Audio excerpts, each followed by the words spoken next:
Hi, this is Misha. We were out shooting a gun I've had for a long time. This is the Russian Baikal IMEZ IJ70-18AH. Is that enough of a mouthful? What this basically is, it's a Russian Makarov PMM made for commercial sales in the US. So, okay.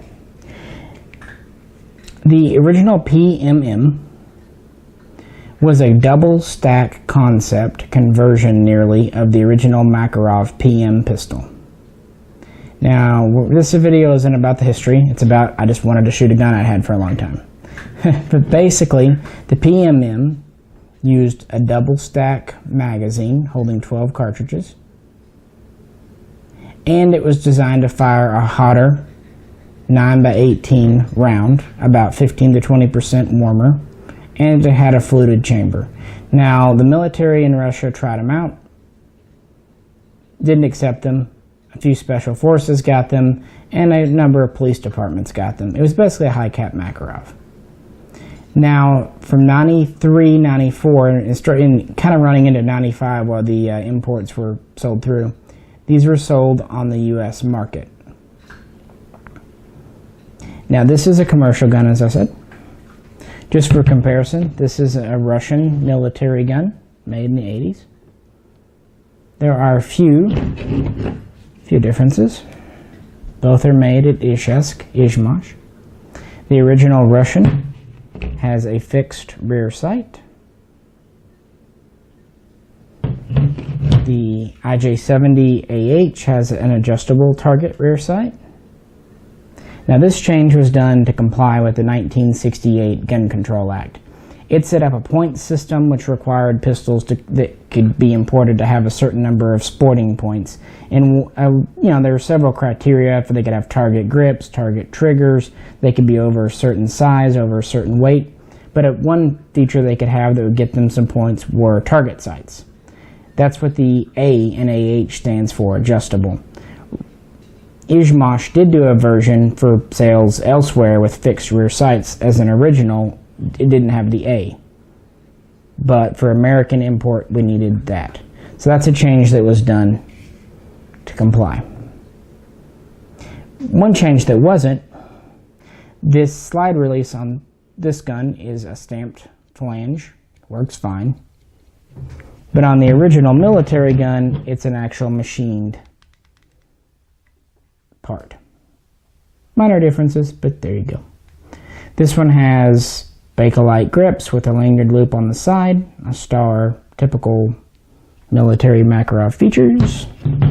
This one, because it is a double stack, has a similar pattern of grip, but they're larger. They're still held on with one screw in the back, and the lanyard loop is moved to the bottom. Mag catch is the same though. Heel.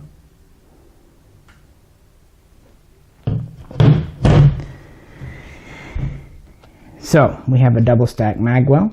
To this end, the front strap is checkered and wider, of course. This one is just smooth as on most Makarovs.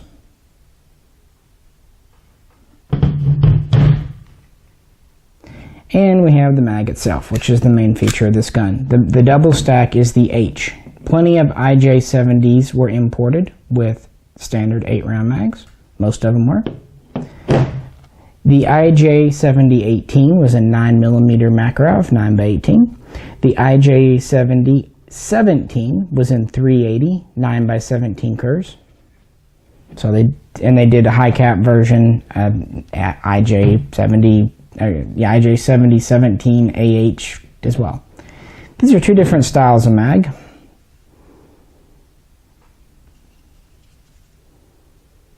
Little difference. But the mag is the talking point on this pistol. If you notice, it's a kind of a coffin shape. The first 4 cartridges are single stack, single feed at the top, and then it flares out for the other 8 a double stack.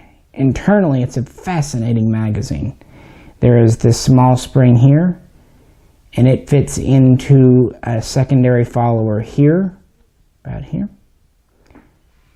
which has a larger spring under it. So it has essentially 2 followers and 2 springs to let the coffin design work. And the reason they did that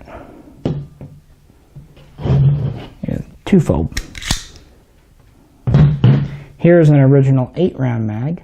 If you notice that the top, the feed section, is the same. This means an 8-round mag will fit in this high cap gun. Now it will wiggle around a bit, and American companies have made different base plates. But in a pinch, if you find one of these and don't have a mag, you can use an 8-round in it. They work fine. They even activate the bolt holdback. So again, the heads, the tower of the mag is the same.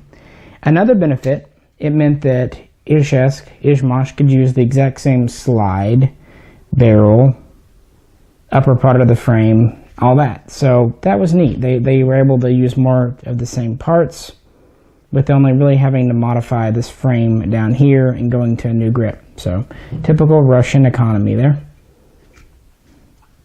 And it meant you could use mags. Again, we have 2 different styles of mags. This one here has these plates on the sides and the follower is metal. This one here, single piece body, and the follower is a nylon. Both of these are original. This one came in holding 10 rounds. This one 12. In 1994, a couple of things happened. First, we had the assault weapons ban, which most all of you know about. This limited pistol capacity in the magazine to 10 rounds for mags made after September 1994. Pre-ban mags are still fine. Also, the US and Russia signed a bilateral agreement where Russia voluntarily agreed to stop exporting military-type guns to the US. Now, there was an exemption list. This is why Mosin Nagants, K98s, and things were still coming in, because they were considered collectible.